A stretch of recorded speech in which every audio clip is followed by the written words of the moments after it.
Good morning students. आज हम पढ़ेंगे कक्षा छठवीं विषय गणित में अध्याय 18 समिति, जिसमें हम पढ़ेंगे आज प्रश्नावली 18.2। प्रश्न नंबर पहला दिया है, नीचे दी गई आकृति में पता लगाइए कि कौन सी सममित है एवं कौन सी असममित है।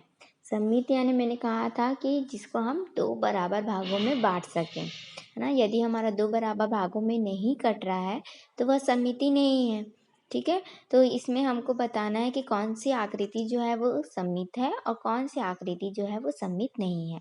तो आपका क नंबर का जो डायग्राम दिख रहा है उसमें आप देख पा रहे होगे कि यदि उसको हम बीच से काट दें तो हमारी आकृति जो है वो बराबर नहीं दिखेगी।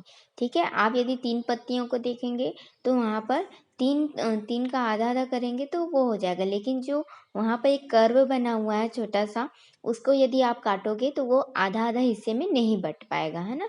तो इस तरह से ये क्या है, यह आकृति असममित है। ख नंबर का जब हम देखेंगे तो देख रहे हैं आपके पास दो यहाँ पर त्रिभुज दिखाई दे रहा है। यदि हम उसको बीच से काट दें तो यहाँ पर यदि उसमें सममिति अक्ष हम खींच देते हैं, सममिति रेखा हम खींच देते हैं तो वो दोनों जो है वो बराबर भागों में बट जाएगा।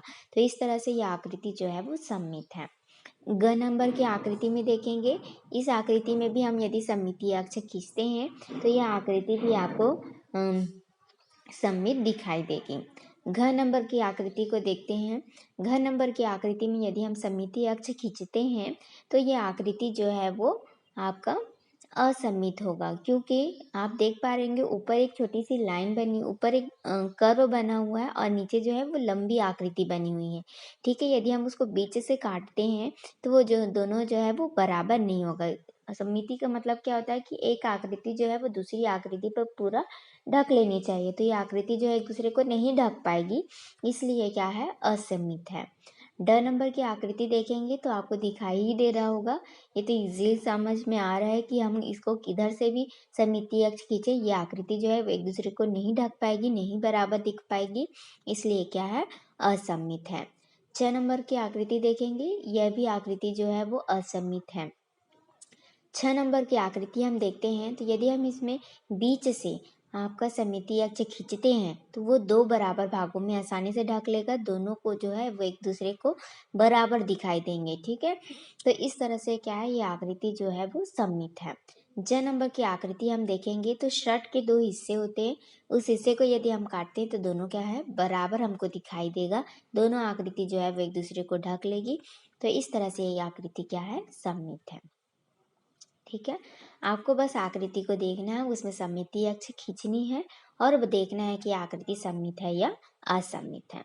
प्रश्न नंबर 2 दिया है, अपने आसपास में स्थित 5 असममित आकृतियों के नाम लिखो जो इस पुस्तक में नहीं आई हैं। आपको क्या करना है, 5 असममित, ठीक है, जो सममिति नहीं है, ऐसी आकृति को नाम लिखना है जो इस पुस्तक में नहीं आया। ठीक है, प्रश्न नंबर 3 क्या दिया है, 90 अंश का कोण बनाइए और इस पर सममिति रेखा खींचे। तो आपको क्या करना है, सिंपल चांदे की सहायता से 90 अंश का कोण बना लेना है और 90 अंश के कोण को आपको दो बराबर भागों में काट लेना है। तो इस तरह से वो क्या हो जाएगा, सममिति रेखा आप खींच पाएंगे। ठीक है, प्रश्न नंबर 4 दिया है, 6 सेंटीमीटर का एक रेखाखंड खींचे और उसका सममिति अक्ष बताइए। तो आपको क्या करना है कि 6 सेंटीमीटर का रेखाखंड खींचना है। ठीक है, और उसमें आपको 3-3 सेंटीमीटर के हिसाब से आप काटोगे तो अभी आपका बीच में कटेगा वो, तो इस तरह से वो जो है वो बीच में जो रेखा आएगी आपकी, जो टूटी हुई रेखा आएगी, वो क्या आपका सममिति अक्ष होगा।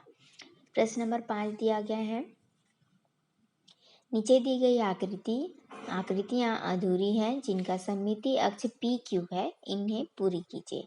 आपको क्या करना है, जो आकृति आपको अधूरी दिख रही है उसको आपको पूरा करना है। जैसे क नंबर की आकृति आपका पी क्यू जो है वो सममिति अक्ष है, ठीक है, यानी कि वो बीच वाला हिस्सा है। तो पी में आप देखोगे तो आपका क्या हुआ है, लेफ्ट साइड बना हुआ है। ठीक है, जो गोलाई है वो लेफ्ट साइड बनी हुई है, तो आपका राइट साइड भी वही उसी आकृति में आपका गोलाई बन जाएगा। ठीक है, और क्यू तरफ आप देखोगे तो आपका राइट साइड गोलाई बना हुआ है। ठीक है, तो आप क्या करोगे, उसको लेफ्ट साइड बनाओगे। तो इस तरह से यदि आप सिंपल भाषा में बताओगे तो एक तरह से 8 ठीक है, जो संख्या होती है हमारी 8 उस आकृति का बन जाएगा, 8 आकृति की यह जो है आकृति बन जाएगी। ठीक है, ख नंबर की जो आकृति है उसमें आप देखेंगे कि एक तरफ जो है वो इस तरह से बना हुआ है, लाइनिंग लाइनिंग बनी हुई है क्रॉस में। ठीक है, तो आपको सेम इधर बनाना। आप देख लोगे यहाँ पर कितना है, 1 2 3, 3 है ना। तो इस तरह भी आपको पत्तियाँ यदि बनानी है तो आपका 3 आकृति बनेगी। ध्यान रखो कि ऊपर नीचे नहीं करना है, एक आकृति जो है वो दूसरी आकृति को पूरी ढकनी चाहिए, इसलिए ऊपर नीचे नहीं करना है। ठीक है, जब बराबर आनी चाहिए। तो इस तरह से क्या होगा, आपकी आकृति पूरी बराबर हो जाएगी। तो इस तरह से क्या दिखेगा, एक क्रिसमस ट्री की तरह दिखाई देगा। ठीक है, ग नंबर की आकृति देखें तो ग नंबर की आकृति जो है वो आपको एक मूंछ की तरह दिखाई होगी, जो एक साइड बनी हुई है ना।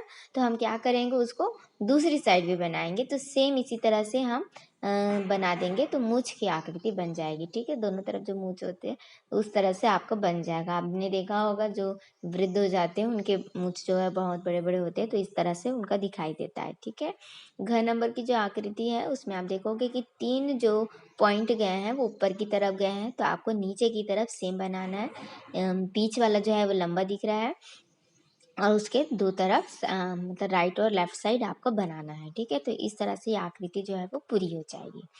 प्रश्न नंबर 6 आपको दिया गया है, नीचे कुछ मुड़ी हुई सीट की आकृतियां दी गई हैं, जिनकी तह पर आकृतियां बनाई गई है। प्रत्येक में पूर्ण आकृति की रूपरेखा खींचे और जो डिजाइन के काटने के बाद दिखाई देगी। ठीक है, तो यहाँ पर आप देखोगे कि जो लाइन क नंबर की जो आकृति है उसमें जो ऊपर की तरफ लाइन गया है, ठीक है, वो आपका सममिति अक्ष है। नीचे आपका पन्ना खुला। यदि आप कॉपी या पुस्तक को ऐसे खड़े रखते हैं तो आप देख पाते होंगे कि कुछ पन्ने जो है वो आपको उठे हुए दिखाई देते हैं। तो जो उठा हुआ हिस्सा है ना, जो आपके लेफ्ट साइड में दिखाई दे रहा है, वो क्या है, वो उठा हुआ हिस्सा वही है। यदि हम उसको ओपन कर देते तो दोनों बराबर दिखेगा, है ना। तो इस तरह से जो है वो आकृति, आप जो आपकी बंद आकृति है उसको क्या करना है, आपको खोल देना है। तो जो आकृति आपको दिखाई देगी वही डिजाइन आपको बनाना है। तो इस तरह से आपका डिजाइन बन जाएगा। ठीक है, आपको दिखाई दे रहा होगा कि हमने इस तरह से आकृतियाँ यहाँ पर बनाई हुई है। ठीक है, तो जैसे जैसे इसमें डिजाइन बना है, जैसे कि यहाँ पर डब्बा बना है, फिर हमने हार्ट शेप यहाँ पर बन जाएगा। ठीक है, क्योंकि यहाँ पर क्या है, एक हार्ट शेप का आधा हिस्सा दिया है, तो दूसरा हिस्सा भी आपका बन जाएगा, तो हार्ट शेप बन जाएगा। ठीक है, ख नंबर की आकृति जो है उसमें देखोगे ऊपर की तरफ दिया है, तो उसका जब आप ओपन करोगे तो नीचे की तरफ बनेगा। तो बीच में जो आकृति आपकी आधी दिख रही है वो क्या हो जाएगी, 8 की आकृति, जो संख्या 8 है उस आकृति में आपका पूरा बनेगा। ठीक है, ग नंबर की जो आकृति दिया है उसमें आपको देख पा रहे होगे कि आपका क्या है, राइट साइड बना हुआ है, उसको हमको क्या करना है, लेफ्ट साइड बनाना है। ठीक है, तो यहाँ पर लेफ्ट साइड में यदि आप ओपन करोगे तो यहाँ पर जो 3 आपके किंग का जो ताज दिख रहा है वो आपका लेफ्ट साइड में भी किंग का वही ताज बन जाएगा। ठीक है, तो इस तरह से क नंबर की आकृति जो है वो नीचे की तरफ थी, आपको ऊपर की तरफ बनेगा। ठीक है, हार्ट शेप बन जाएगा। ठीक है, ख नंबर की जो आकृति है वो ऊपर की तरफ है, इसको आप ओपन करोगे तो नीचे की तरफ बनेगा और संख्या 8 की आकृति में बन जाएगा। और ग नंबर की आकृति जो है वो राइट साइड दिया है, आपका लेफ्ट साइड बनेगा, तो दोनों साइड जो है वो किंग का जो ताज होता है उस तरह से आपकी आकृति बन जाएगी। 7 नंबर का जो क्वेश्चन दिया है, 7 नंबर, नीचे दी गई आकृतियों को एक चार तह वाले वर्गीकृत कागज पर बनाते हैं तो कैसे दिखती। सोचकर वैसी ही आकृतियां अपनी कॉपी में बनाओ। यदि नहीं सोच पाते तो कागज काट कर पता लगाओ। ठीक है, आपको इसमें कागज काटने की भी जरूरत नहीं पड़ेगी। आप क्या करोगे, आपका जो है चारों तरफ सेम आकृति बनानी है। तो जैसे कि क नंबर में आपको इस तरह से डिजाइन दिया गया है, आपको बाकी जो दिए गए हैं 3 जो हिस्से दिए हैं उसमें भी सेम आकृति बनानी है। आपको कुछ नहीं करना है इसमें। क नंबर, ख नंबर, ग नंबर, घ नंबर, जो भी आपको आकृति दिया है उसका एक एक साइड में आपको सेम आकृति जो दी गई है उसको चारों तरफ सेम आकृति आपको बनानी है। ठीक है, तो यहाँ पर आपका चारों जो है वो एक बराबर दिखनी चाहिए। तो यही था आपका। प्रश्न नंबर 8 दिया है, 1 से 100 तक की संख्याओं में से सममिति संख्या कौन कौन सी है, पता लगाओ और अपनी कॉपी में लिखें।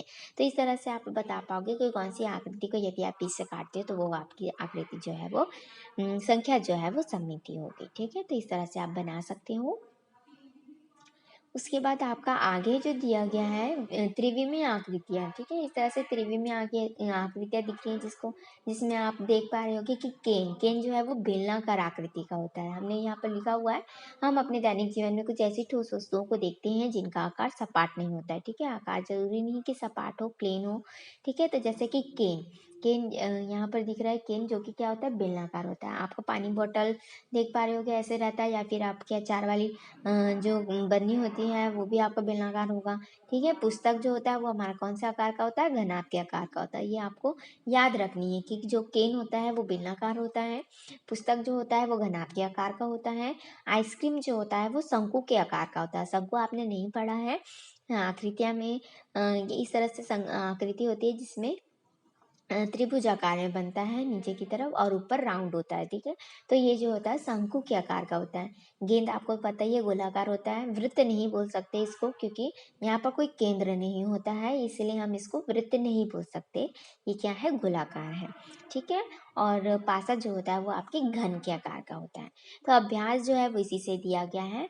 आपका अभ्यास यहाँ पर दिया है, अभ्यास के पहले यहाँ पर दिया है फलक, किनारे और शीर्ष। तो मैंने आपको पहले बताया है कि घनाभ में देख पा रहे हो कि घन और घनाभ जो है वो इसी तरह से आपको दिखाई दे रहा होगा कि दो बॉक्स, एक बॉक्स की तरह दिखाई देता है, ठीक है। जिसमें फलक आपका दिख रहा है, किनारा आपका दिख रहा है और शीर्ष आपका दिख रहा है। तो घन हो या घनाभ हो, दोनों में क्या होता है, 6 आयताकार फलक क्यों होती हैं। उसमें जो फलक होती है वो 6 होती है। 6 कैसे गिनोगे, देखो आपको एक बॉक्स की तरह दिखाई दे रहा है, तो आपका चारों तरफ एक एक साइड हो गया, तो 4 फलक हो गए, ऊपर एक होता है नीचे एक होता है, तो इस तरह से पूरे 6 फलक हो गए, ठीक है। 12 किनारे होती हैं, जो किनारे यानी क्या हो रहा है, जो हमने यहाँ पर लाइन ड्रॉ किया है, ठीक है। यदि आप गिनोगे तो पूरी लाइन जो है वो भुजा जो है वो पूरी 12 है, ठीक है। और 8 शीर्ष है, जो शीर्ष यानी क्या होता है, जो पॉइंट होता है। तो यहाँ पर पॉइंट देखोगे, ऊपर की तरफ 4 पॉइंट है, नीचे की तरफ 4 पॉइंट है, इस तरह से 8 शीर्ष होते हैं, ठीक है। तो घन हो या घनाभ हो, उसमें 6 फलक होते हैं, 12 किनारे होती है यानी 12 भुजाएं होती हैं और 8 शीर्ष होते हैं, ठीक है। उसके बाद अभ्यास का क्वेश्चन दिया है, आपको शंकु, गोला, बेलन, घन और घनाभ में आकृति दी गई है, उसको मैच करना है। तो शंकु के आकार मैंने बताया कि क्या होता है, त्रिभुज के आकार में होता है, और नीचे की तरफ क्या होता है, नीचे हो या ऊपर हो, गोला के आकार में होता है, ठीक है। ये जो होती है आपकी जोकर की जो टोपी होती है ना, सेम वही आकृति होती है, ठीक है। तो ये यहाँ पर सेकंड नंबर हो गया। गोला भी हमने देखा कि बॉल जो होती है वो आपका गोला है, तो यहाँ पर फोर्थ नंबर हो गया। बेलन, बेलन अभी हमने देखा कि वो केन होता है ना, तो यहाँ पर फिफ्थ नंबर हो गया। घन, घन देखोगे तो फर्स्ट नंबर दिखाई दे रहा होगा, ठीक है। और घनाभ जो है वो थर्ड नंबर है। घन और घनाभ में यही अंतर होता है कि घन जो होता है वर्ग वर्ग से बना होता है, जिसमें भुजाएं जो होती है बराबर होती है, और घनाभ में जो होता है वो आयत के आकार से बनता है, ठीक है। दो आयतों को मिला के यहाँ पर बनाते हैं, तो वो जो होती है इसमें लंबाई चौड़ाई अलग होती है, ठीक है। प्रश्न नंबर 2 दिया है, निम्न वस्तुएं किस आकार की हैं। तो आपको बताना है कि चौका डिब्बा किस आकार का होता है। तो चौका डिब्बा जो होता है वो घनाभ के आकार का होता है। टेनिस बॉल कौन से आकार का होता है, गोलाकार होता है। पाइप कौन से आकार का होता है, बेलनाकार होता है। जोकर की टोपी शंकु के आकार की होती है, और पासा जो होता है वो घन के आकार का होता है, ठीक है। प्रश्न नंबर 3 दिया है, किन्हीं 4 वस्तुओं के नाम बताइए जो घनाभ आकृतियों से मिलती जुलती हो। तो घनाभ आकृति में जैसे कि अभी मैंने बताया कि चौक का डिब्बा होता है, ठीक है। घनाभ आकार में आपकी पुस्तक होती है, पुस्तक हो गया, माचिस का डिब्बा हो गया, चौक का डिब्बा हो गया, कॉपी हो गई, ये सारे जो है वो आपके क्या है, घनाभ आकार के होते हैं, ठीक है। प्रश्न नंबर 4 दिया है, किन्हीं 3 वस्तुओं के नाम लिखिए जो बेलन के आकार से मिलती जुलती है। तो बेलनाकार आप देख पा रहे होगी, क्या आपने देखा होगा कि चौक जो होता है वो बेलन आकार का होता है। पाइप अभी हमने देखा बेलन आकार का होता है। केन है ना, अभी देखा बेलन आकार का होता है। पेंसिल, ठीक है, वो जो है वो बेलन आकार का होता है। तो इस तरह से आपका अभ्यास के प्रश्नों को भी हमने कंप्लीट कर लिया।